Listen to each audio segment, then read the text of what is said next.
very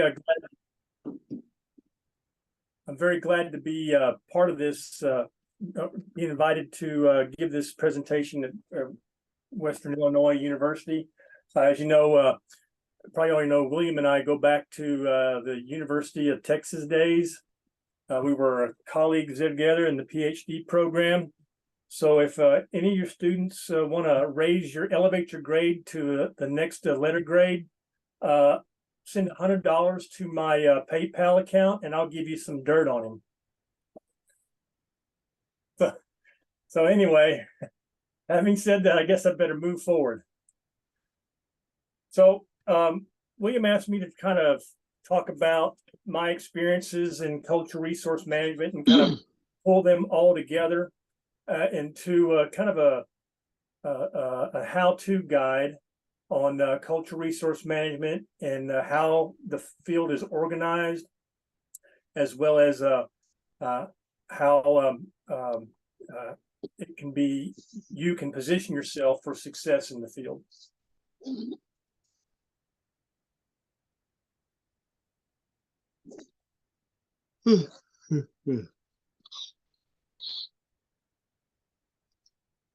Okay, so first off, what is cultural resource management?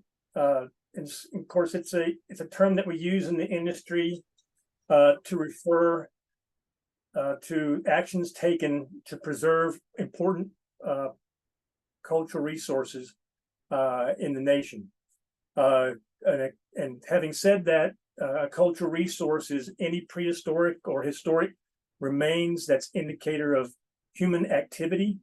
It can be anything from artifacts to sites, structures, objects, landscapes that are important to culture or to a specific community for scientific, traditional, religious, and other reasons. And having said that, we have talked about importance. As far as important is a collective thing that we arrive at, and it primarily involves 4 phases of work. It includes an identification phase, an evaluation phase, a consultation phase, and this is where you determine what is important and what isn't, and then a mitigation phase, so you can protect and preserve the knowledge that cultural resource has that are determined important through a consultation process. So cultural resource management actually has a pretty deep history in the United States. Basically started with the formation of our national parks with Teddy Roosevelt and the National Parks Act. But also at the same time the National Parks Act was passed, they also passed the Antiquities Act of 1906, which recognized that it's not only the natural areas, but also the cultural areas that are important and that we should preserve. The next big piece of legislation was the Historic Sites Act. And so you're probably all familiar with the New Deal. Franklin Delano Roosevelt signed the Historic Sites Act, where it basically said that let me back up. The Antiquities Act basically said all federal agencies who own land need to record and document sites on federal property. What the Historic Sites Act did was says you not only have to document what you see, but you also have to do archaeological surveys to identify those resources. So you actually have to do something to go out there and locate and record sites, because before it was just basically cliff dwellings that you could see on the surface.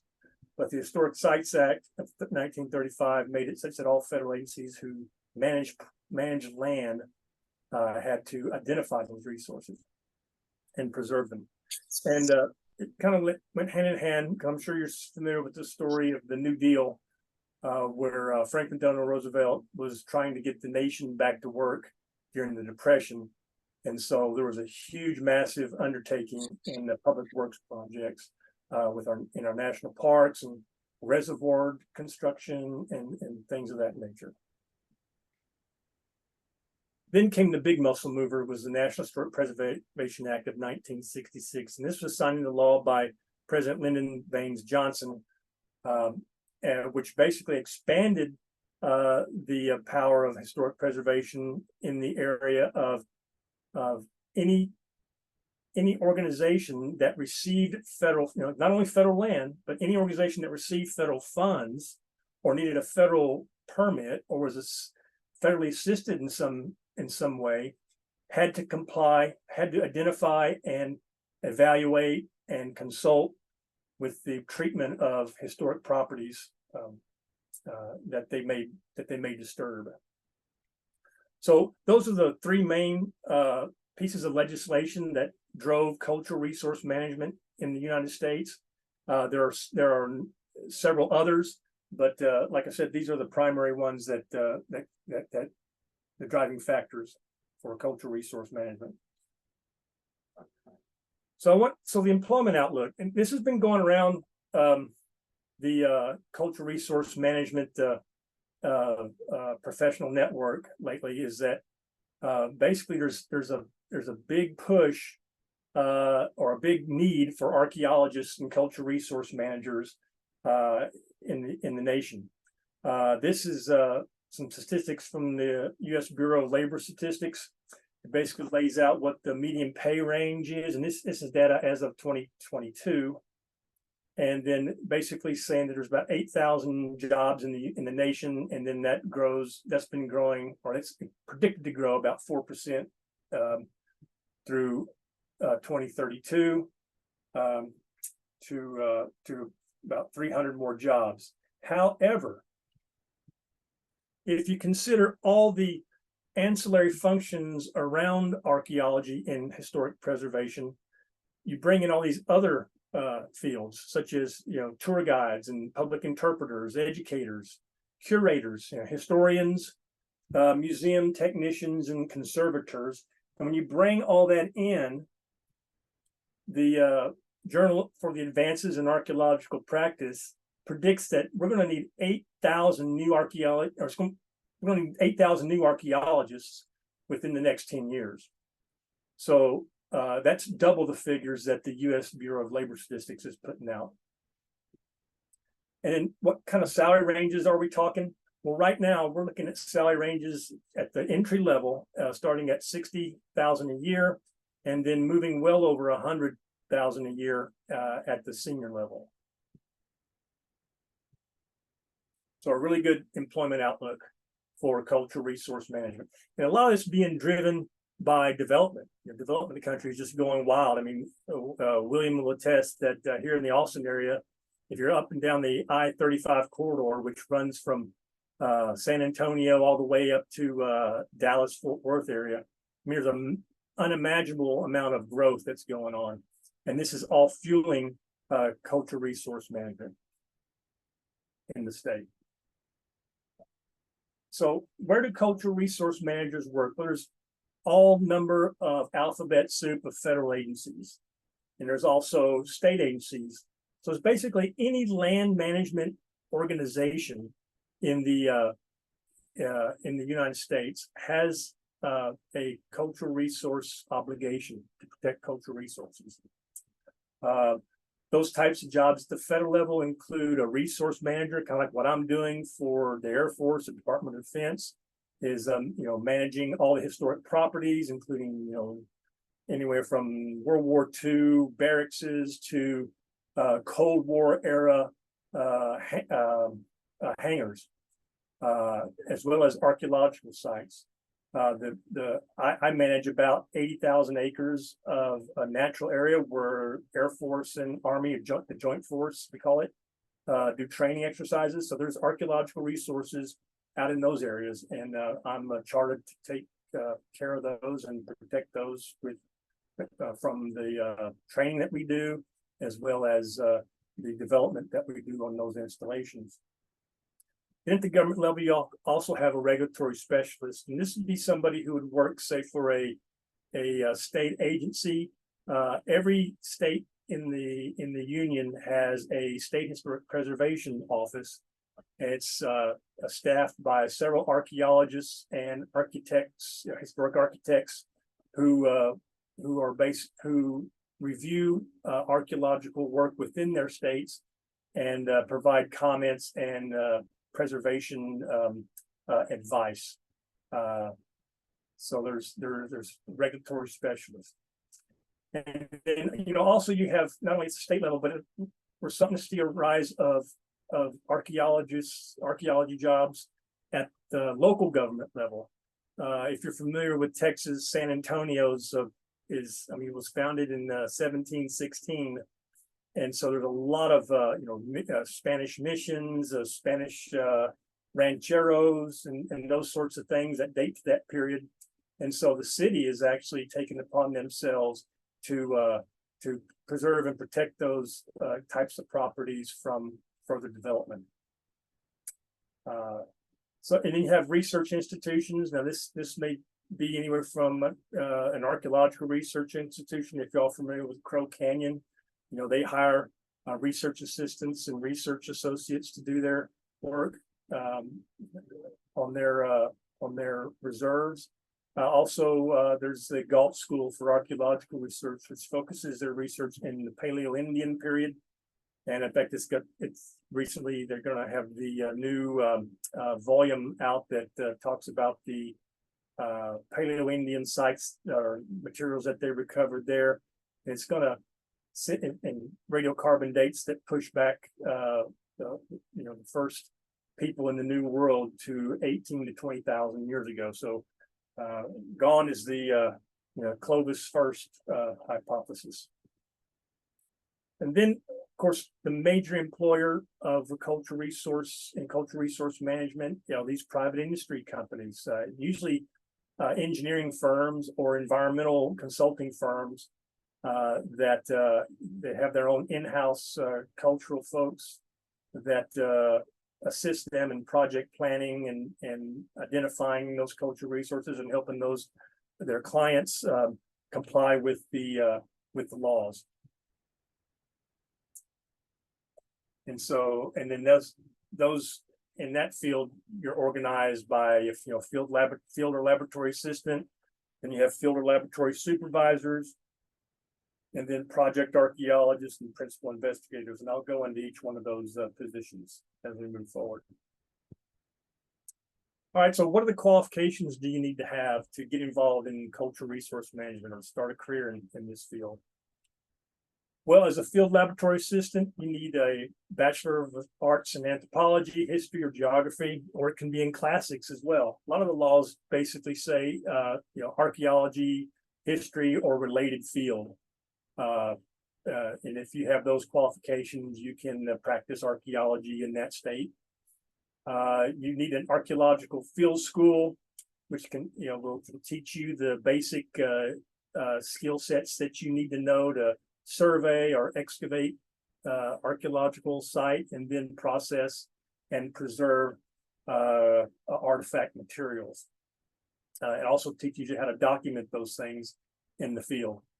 And then a lot of universities offer a lab class that they'll teach in conjunction with their field school to teach the students lab techniques and documentation and preservation techniques. For a field laboratory supervisor, you're looking at a Bachelor of Arts in Anthropology, History, or related field, at least 2 years experience as a field laboratory assistant.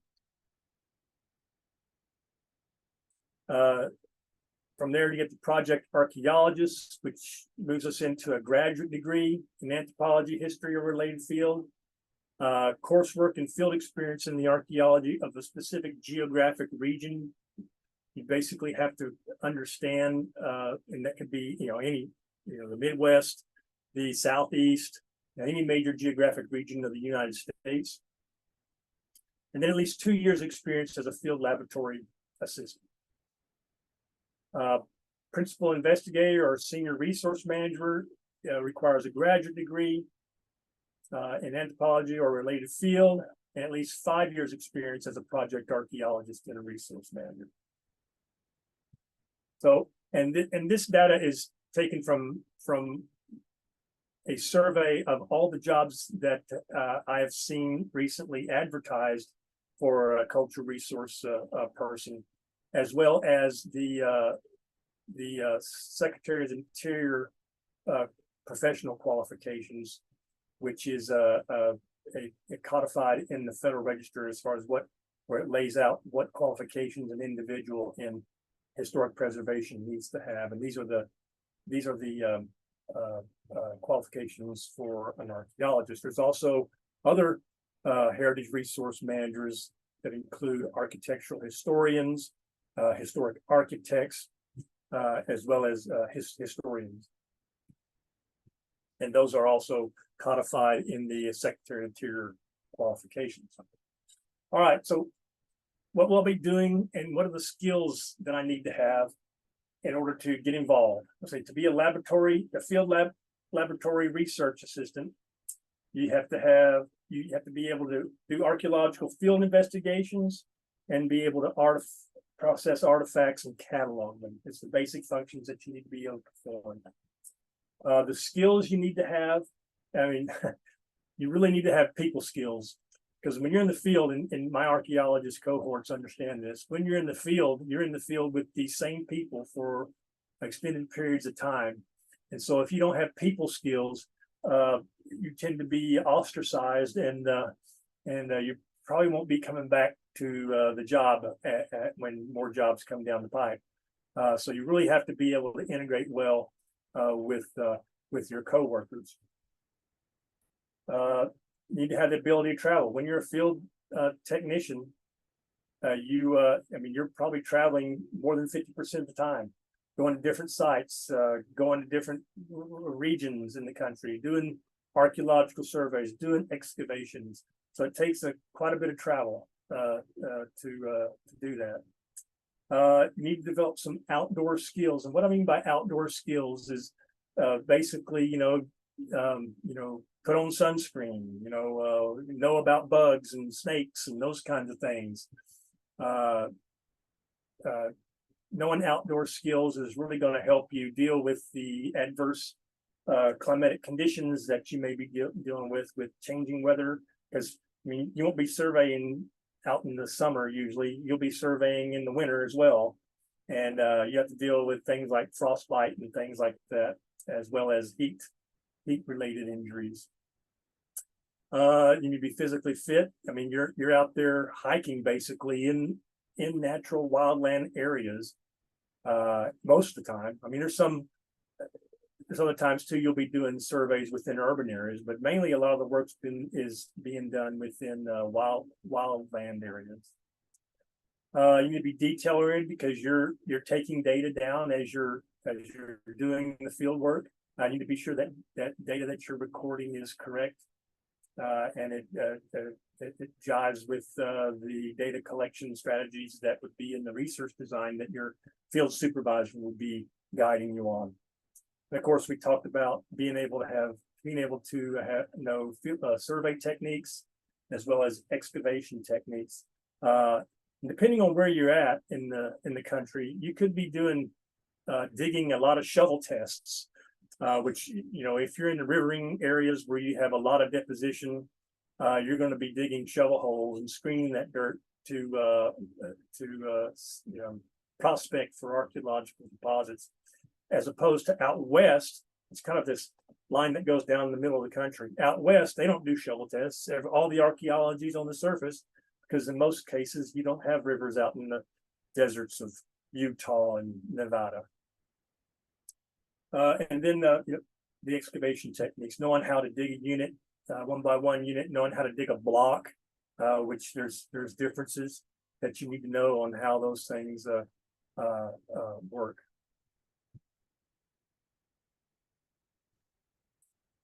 Okay, this field laboratory supervisor is basically, you have 2 years of experience as a field technician. Now you're moving into the supervisory world, where you're actually supervising teams of archaeologists in the field.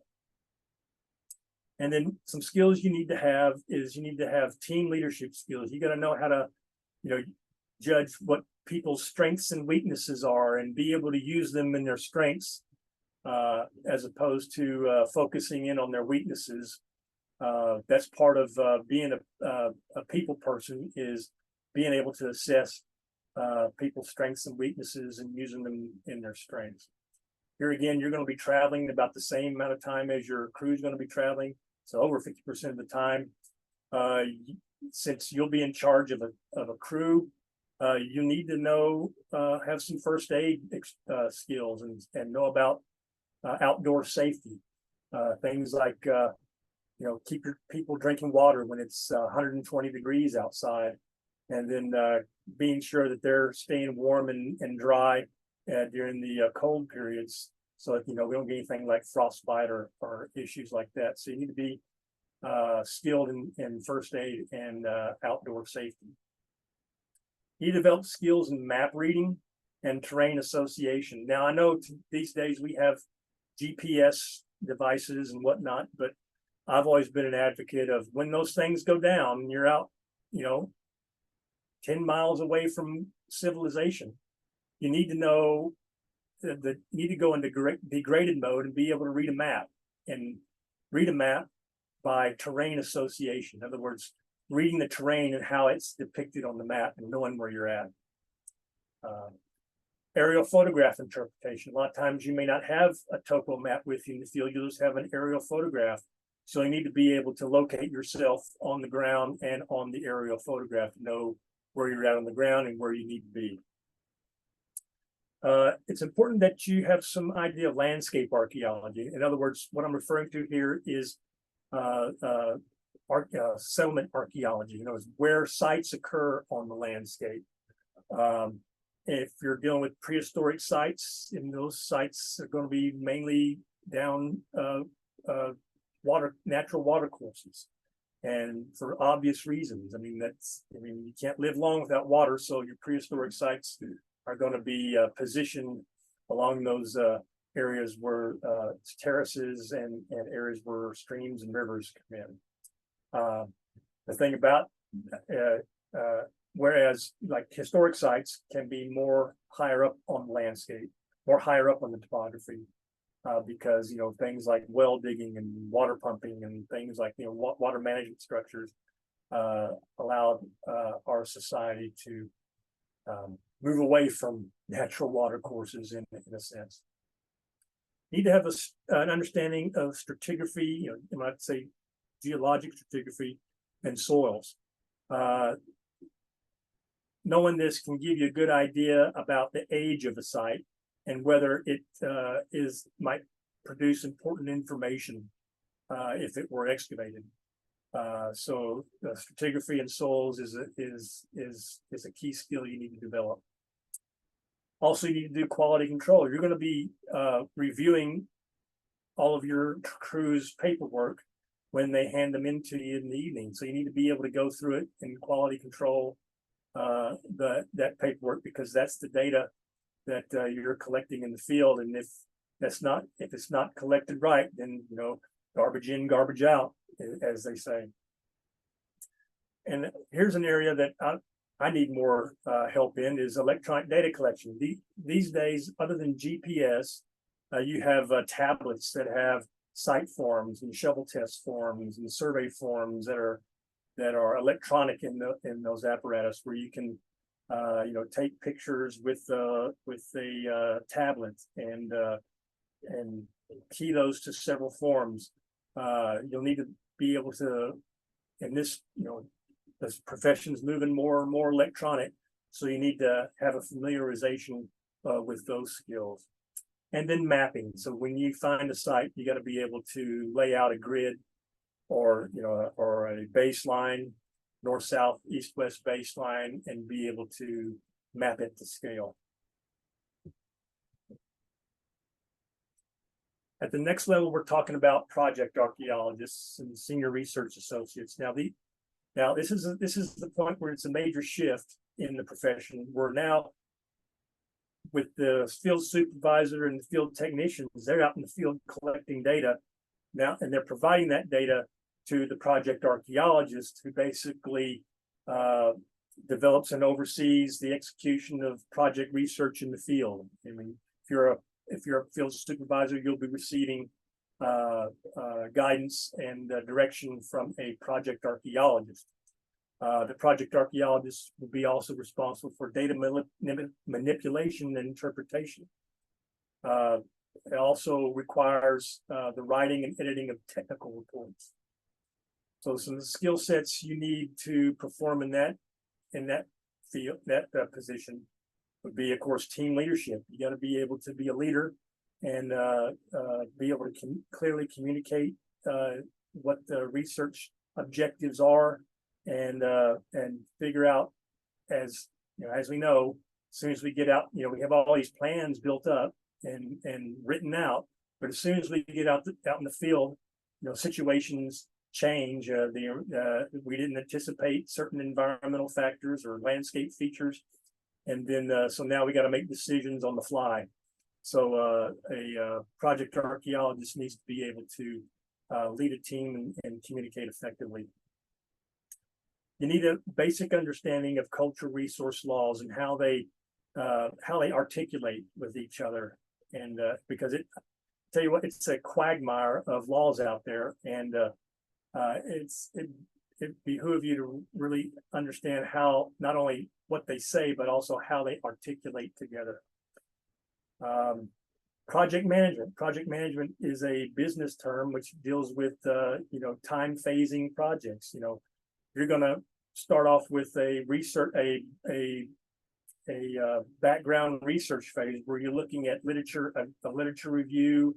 You're looking at old historic aerial photographs as you start to build your project research design.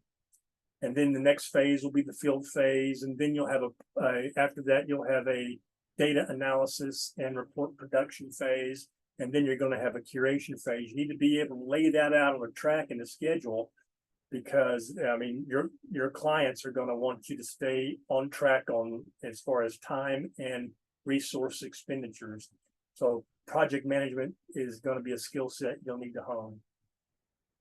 Technical writing, we talked about that. You'll have to write technical reports that describe your findings, and then your analysis and your recommendations on what should be done to further to either to protect and preserve archaeological sites or historic properties when you find them. It's good to be detail oriented, and you need to be able to be good at quality control of the data, as well as going back and editing reports that someone else wrote, or even your own stuff. I have a tough time because when you're sitting there banging away on the computer, you're building this report, but you go back and you go, did I really write this? And you find all these mistakes. So quality control is a big skill set that you need to be able to hone. Mapping and GIS, we talk about that. A lot of maps in reports these days are built with geographic information systems. It'd be a good idea for you to get some GIS skills. I started GIS skills pretty late. My previous job a year ago, before I was with the Air Force, I was with Texas Parks and Wildlife Department, and I was the only guy. And when I asked my supervisor, I said, well, who do I get to do my maps? After I got out of the field, they said, well, you're looking at him. So it was me. So I had to teach myself ArcGIS Pro. And let me tell you, it's for an old guy like me who has old brain cells, it's tough to do. And then you need the ability to read engineering plan drawing, because a lot of times when a client needs a cultural resources survey, they're going to send you engineering plan drawings, and on there it's going to tell how deep they're going to go, how big an area they're doing, what kind of infrastructure they're putting in, and it's annotated in engineer speak. So if you can get familiar with how to interpret and read engineering plan drawings, that's going to help you along the way. Principal investigator. So this is another shift. You're basically in the office pretty much, and your primary focus is marketing and business development. You're also writing contracts for cultural resources investigations.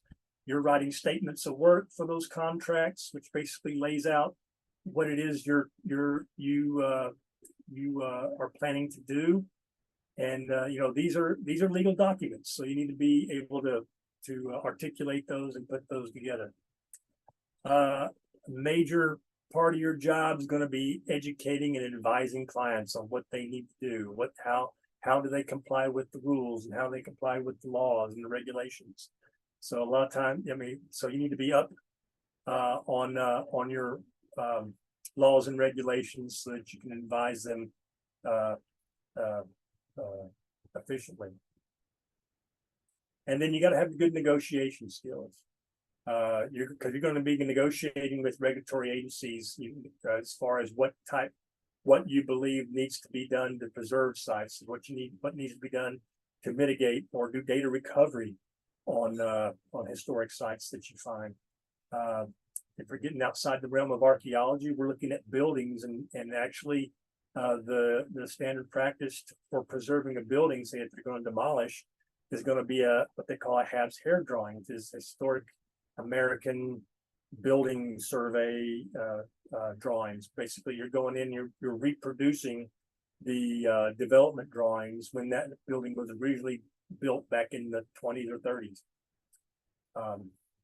So a lot of negotiation with regulatory agencies on how you're going to mitigate effects and impacts to archaeological sites as well as historic properties. Skills you need to hone as a principal investigator is organizational leadership, because you're not doing team leadership in the field anymore. Now you're running an organization or a department, and you need to be able to hold effective meetings and be able to communicate effectively as an organization leader, and take the perspectives of your subordinates into consideration. So all those things that a leader is required to have, you need to be well versed in that. You need to have an advanced understanding of cultural resource and environmental laws. And I talked about this earlier about knowing how they apply and not knowing how they all articulate, because a lot of these laws, they nest together. For instance, you have the National Environmental Policy Act, which basically is a public involvement legislation that requires agencies that are doing a project to consider the input of the public, and they have to address all these line item environmental factors like endangered species, cultural resources, hazardous materials and hazardous wastes in this National Environmental Policy document. So you need to know how the Section 106 of the National Historic Preservation Act process articulates within the National Environmental Policy Act. You need to know project management, because you're going to be managing multiple projects going on simultaneously sometimes. And then technical writing, because you're going to be reviewing and editing reports, and then also quality control, being able to edit reports and provide quality control on the data. So anticipating your next question, where do I get all this recommended training and skill sets from? Well, here's just a short list that I've put together that basically lays out kind of where some places where you can get the specialized skill sets that you need to survive and be successful in the cultural resource management field. And if I know you probably won't have time to write this down, but maybe you can take a picture of it with your phone, or what I'll do is I'll provide this presentation to William, and he can distribute it as he sees fit. Other than that, that's what I've got. I'm open to any questions. Thank you so very much, Dr. Eric Schroeder, for such a wonderful insight. Excuse me, I have a question. Okay, good. Please go ahead. I just want to know, for the female perspective, anthropologists, do they struggle with like other cultures who really are strict on women, what they wear and how they do their hair and clothing colors that they're not allowed to wear? How do they solve that problem? How do they fix like fix that problem to do their work to, I guess, be an anthropologist?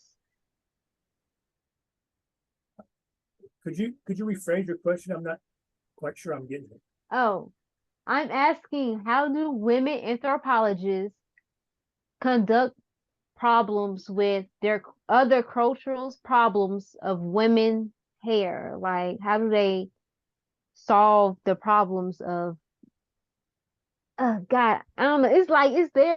I'm trying to say, like, for female anthropologists, what struggles do they have to go through? Hmm. I mean, have gone through. Well, I could probably address that question to a certain extent. Archaeology and anthropology as well is becoming less and less what the old guard, which was the guys, right, and is becoming more and more female. So I see those types of situations lightening up in the corporate world. In other words, we're having to do diversity and sexual assault training and things like that in the military to address those types of issues. Equity in the workplace and those kinds of things. So there's definitely mechanisms now that are dealing with those issues, and I'm out personally. I think it's a matter of time before the old ways are pretty much gone, and basically it's a more equitable, diverse environment in anthropology as well as archaeology, which, like I said, was traditionally pretty much a male endeavor. Excuse me, I'm sorry to interrupt, but I know I'm not an archaeologist yet. Um, but to help answer the question, I think that would be helpful. As far as hair goes, I've traveled to a lot of places where there's like hair restrictions or clothing restrictions for women. And in those places, generally they are very understanding of you coming from a different culture. So as long as like you dress conservatively, like you're wearing a full t-shirt or you're wearing full pants, they're really accepting of you being from a different culture. Also, as far as your hair goes, there's not a lot of problems with it. Not that I found, at least. As long as you aren't part of like that religion and you're like you're part of a religion that doesn't allow like hair to be shown, for instance. As long as you aren't part of that religion and then you don't show your hair, basically, you're good. So just like a hats usually work, or a little scarf. It's really, really minimalistic fix, if you understand.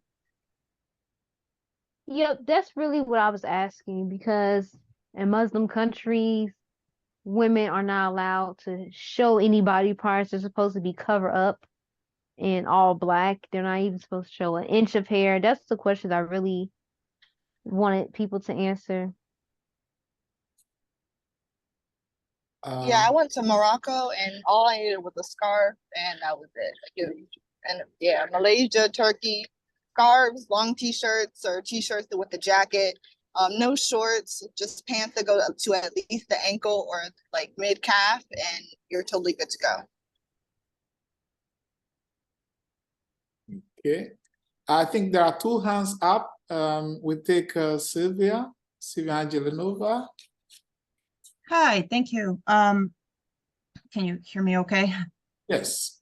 Okay, excellent. Thank you so much for the lecture. It was really informative. I did want to ask, would you say that obtaining only a bachelor's degree is enough to enter the field and, get some experience? And also, is there any opportunity for receiving funding to continue towards a graduate degree, or I guess I'm kind of on the fence. Should I proceed with education or should I get some experience once I graduate right now? So I wanted to hear your input.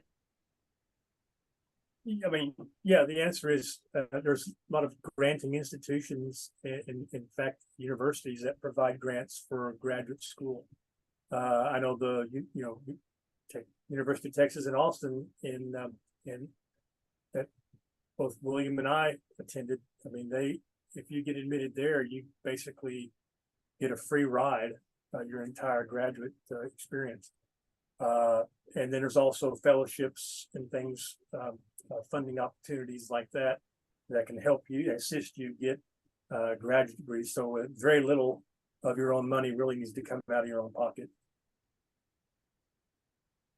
Great. Thank you so much. Awesome. So we'll take Christopher Dillian. Perfect. Hi, Dr. Schroeder. Hello, how you doing? Good. So I'm a senior now, with the idea of moving into a master's or PhD program after. As someone who's kind of interested in the CRM field, is it better to specialize within like a specific historical timeline or geographic area, or is maybe a broader, just general knowledge base the best way to go? I think starting out, when you're doing at the technician level, I think the broad way is to go. And there's a reason. The reason I say that is because what that's going to do is it's going to help you really hone down what it is that you really want to study and focus in on, so that when you do get into graduate school, you have an idea of what you want to study and specialize in. Now that's the deal when you start getting into grad school and masters and PhD in the academic world. It kind of forces you to specialize.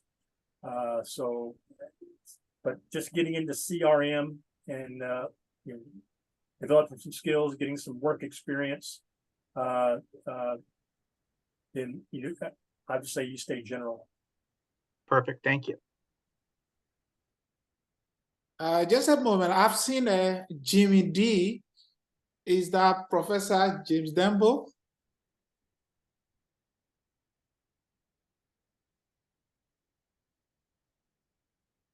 Okay, I was just finding out if it was so that with his vast experience in conducting archaeological research around the world, maybe he will give us some insight there. No, it is not the Jimmy D you're Okay. referring to. Okay. but I am learning a lot. Thank you very much. Sure. I know we have Kaya. Kaya has raised some questions earlier concerning internship as part of the training processes for becoming a cultural resource person or working in applied anthropology. So, Eric, if you can address that internship issues and if there are any opportunities available that you can. It used to not be the case, but the Registered Professional Archaeologist, which is the professional credentialing organization for archaeologists in the United States, they're pushing more and more towards internships, and corporations are starting to fall in line with that because they're realizing that the labor pool is small. I mean, there's not many archaeologists or especially field techs out there to meet the demand of work. So a lot of corporations, and when I say corporations, engineering firms and environmental consulting firms are taking on or are offering paid internships for people who want to get involved in cultural resource management. You see, we have 10 more minutes. Are there additional questions? I see John. John is there. John, is there any question for us?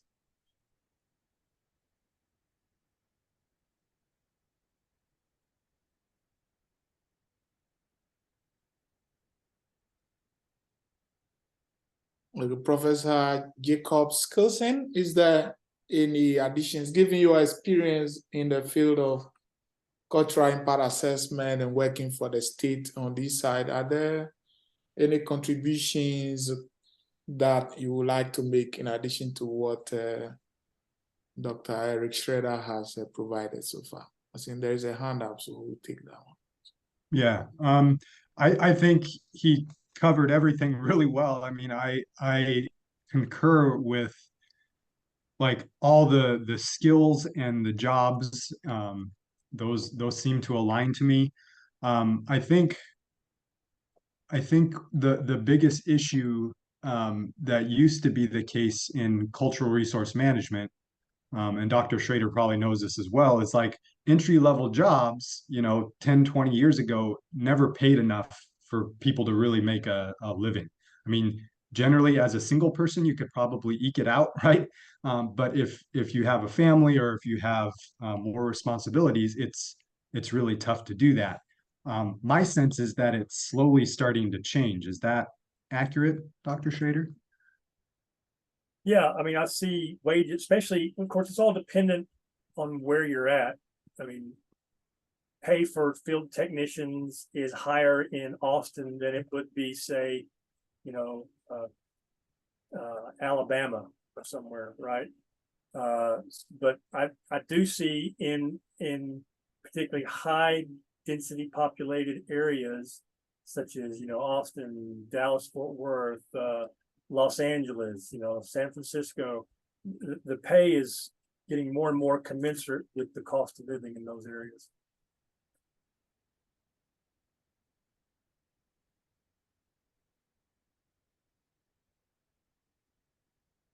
Brianna, Well, and I was muted. Yeah.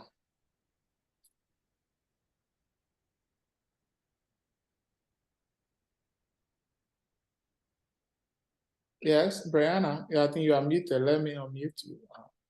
Okay. Okay, I'm so sorry. I'm on my phone and I was having issues with it. Yes.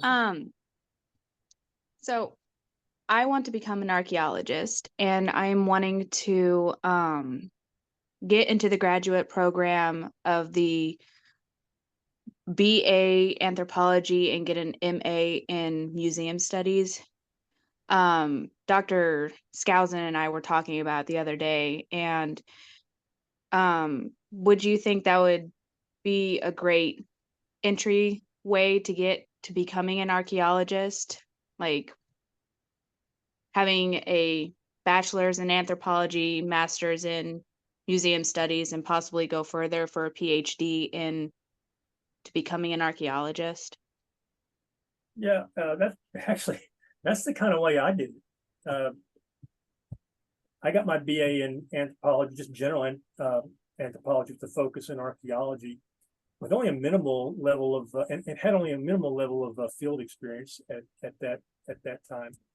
But when I went into graduate school, I actually worked as a museum curator because the university I went to had a museum science program that I just kind of segued into pretty easy. But when I was in that, I sought out archaeological opportunities as working as a museum curator. I also sought out digs, and it was a lucky place to be because it was in a museum who actually had an archaeological site that they were supporting, and so it was a natural marriage there, so to speak, where I could learn both.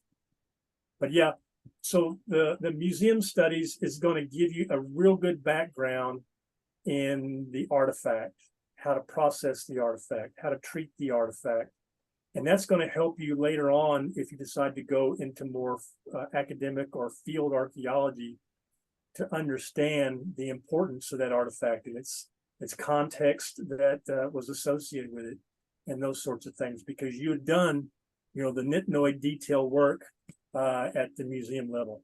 So yeah, I think that's a perfectly viable way of moving forward. Great. Thank you.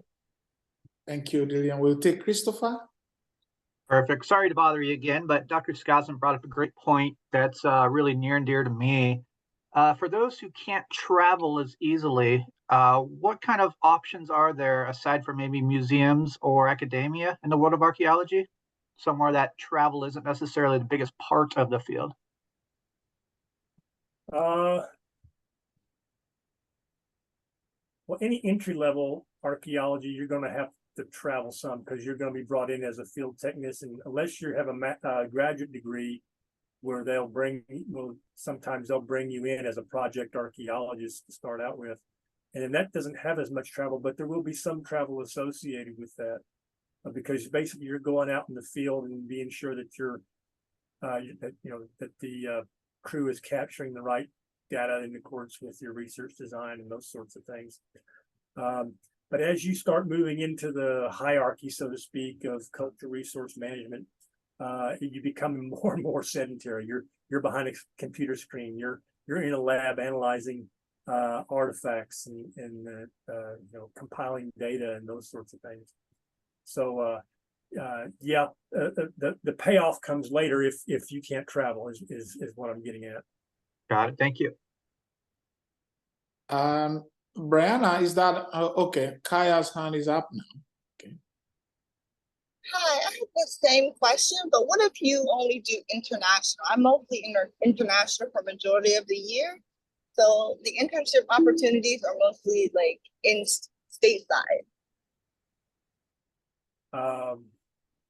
Yeah, I wouldn't be able to talk to the idea of internship opportunities overseas. I don't have very much experience with that.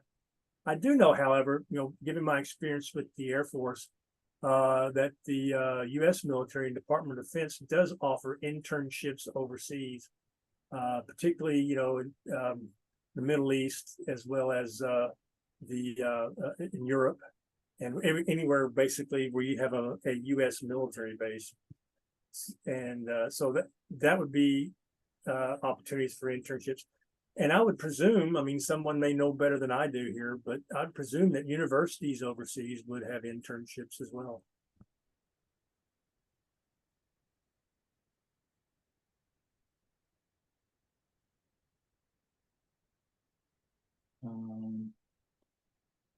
Okay, so is there any additional question? I do not think I can answer that either, but what I can say is that for the basic level of archaeological work, like getting exposed to survey techniques, preliminary field analysis, reading maps, perhaps some archaeological field schools abroad. Sometimes we run programs back home in Ghana that involve some level of archaeological work.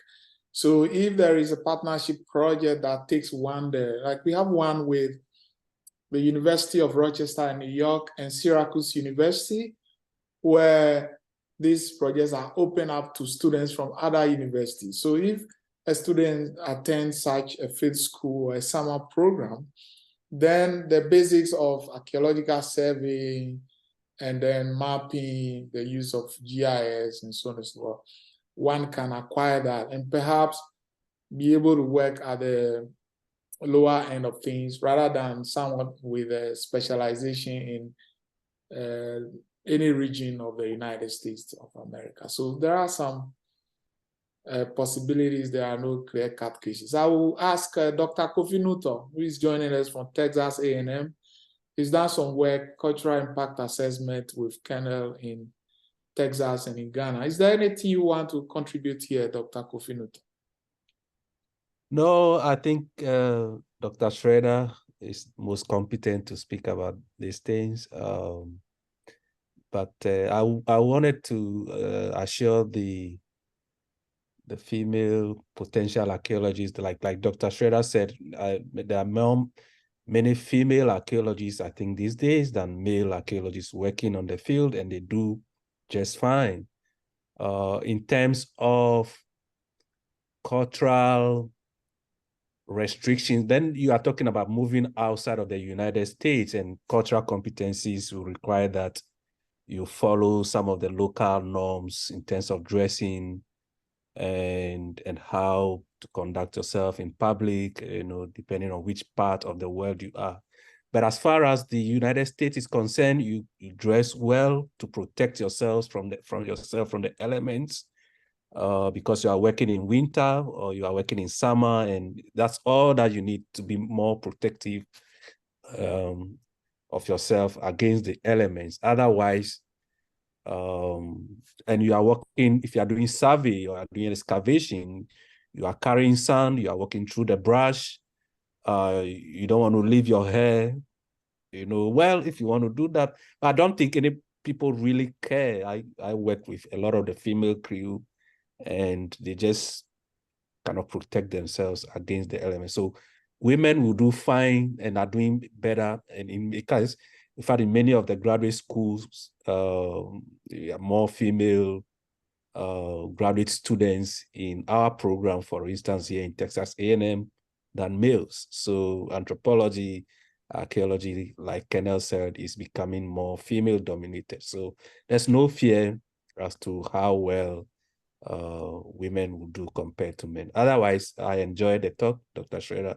Thank you. I learned a lot of things also. And incidentally, I'm on a committee in our department here who is redesigning our curriculum to meet the needs of industry, and a lot of the skill sets that Dr. Schroeder mentioned came up as we were reviewing what should we emphasize in our curriculum and the courses that we teach students. So this is great learning experience for me too. Thank you so much, Dr. Schroeder.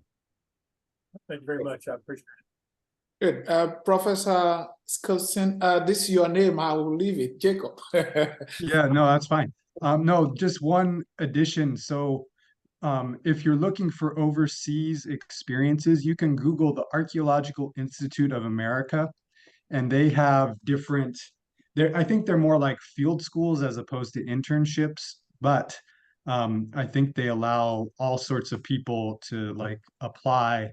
I mean, I'm just looking at the map right now, and there's like 80 billion in Greece and like the Mediterranean world. There's a bunch in Europe. There's a handful in the US. So there are a handful in Africa. So there's a range, but you might have to do a little research to find them, I guess. Jacob, you kind of touched on my plan. I mean, I got 4 more years with the Air Force, and then I'm going to retire. And that's my Nice. plan, to go through the AIA. I think every December they come out with an issue that lists all the digs going on across the world. I'm just going to go eeny, meeny, miny, mo, and go.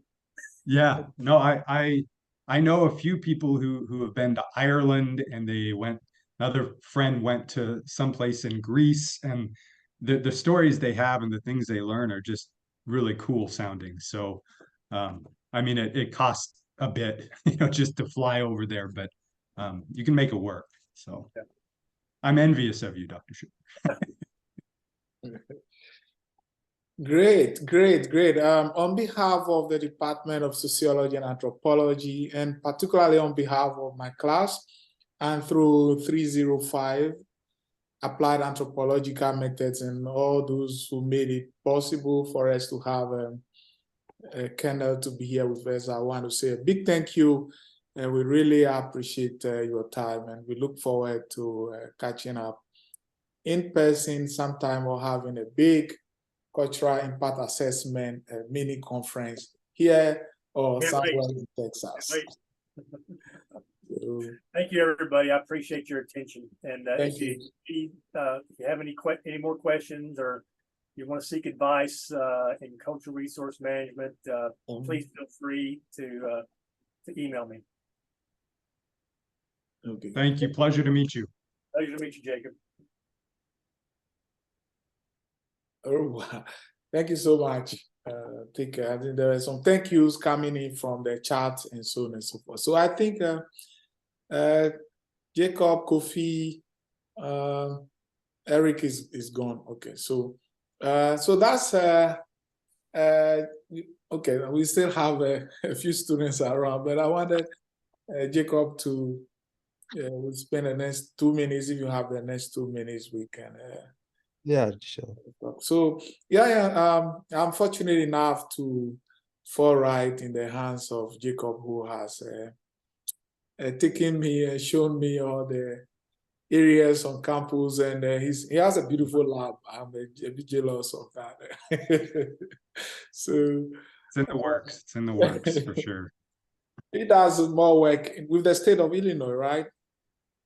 Yeah, I do pretty much all my work in Illinois. So, and I have a lot of students of mine, Sylvia, Chris, and Bree, I'm still in contact with all my, CRM people here in Illinois, and they are just looking for people. They're Right. they need people. so there are job opportunities out there. It's not like you can like have your pick of 50, right? But they're there more than they were in my entire career. So Right. this is like the best time to be looking for a job and being in school and Right. certainly other places too, right? Like outside of Illinois, if you want to get out of Illinois, there are plenty of opportunities elsewhere too. So I see. Yeah, I got on when I finished grad school and I dabbled in CRM a little bit. I always wanted to be in the classroom, but there were so many offers, like they wanted me to go to California, but also now you can do what we call a DB, desk-based assessment, which some of the I forgot to mention, like just have internet, be in your room and be doing surveys, like using maps and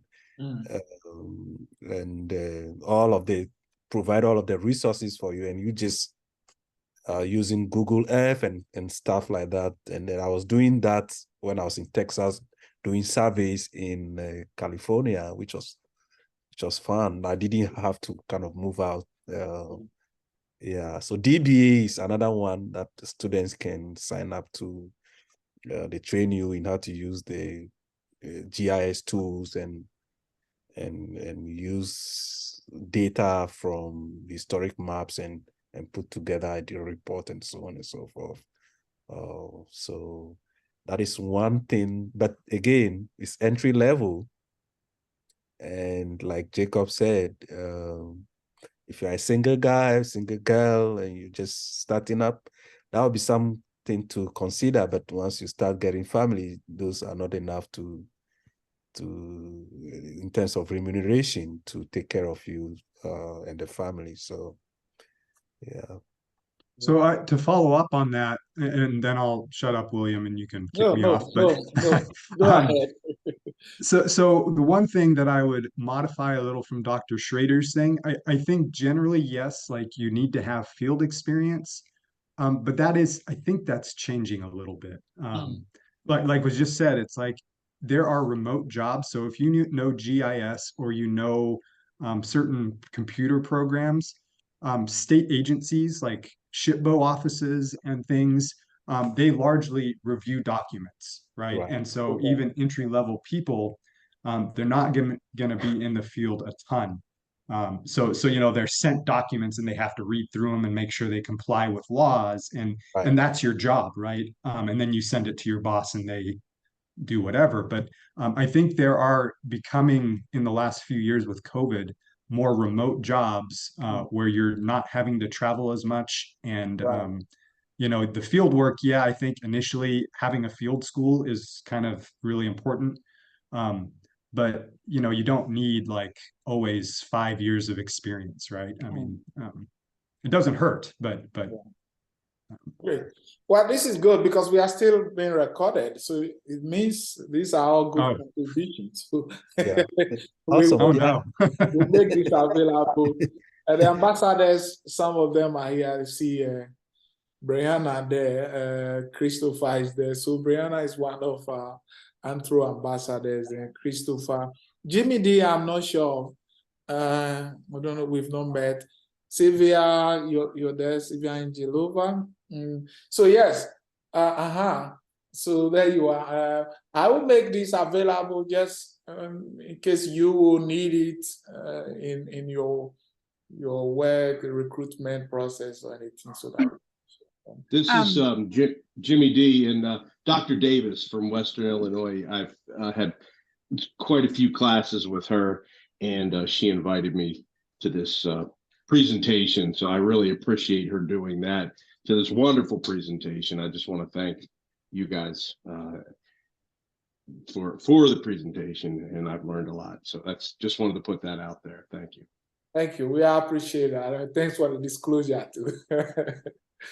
Awesome. So I think we'll bring our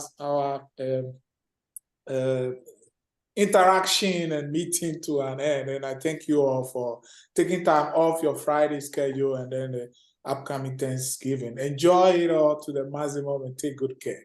Bye. Thank you. Thank you. Thank Good you. evening. Happy Thanksgiving. Bye, everyone. Be safe. Bye-bye. Bye.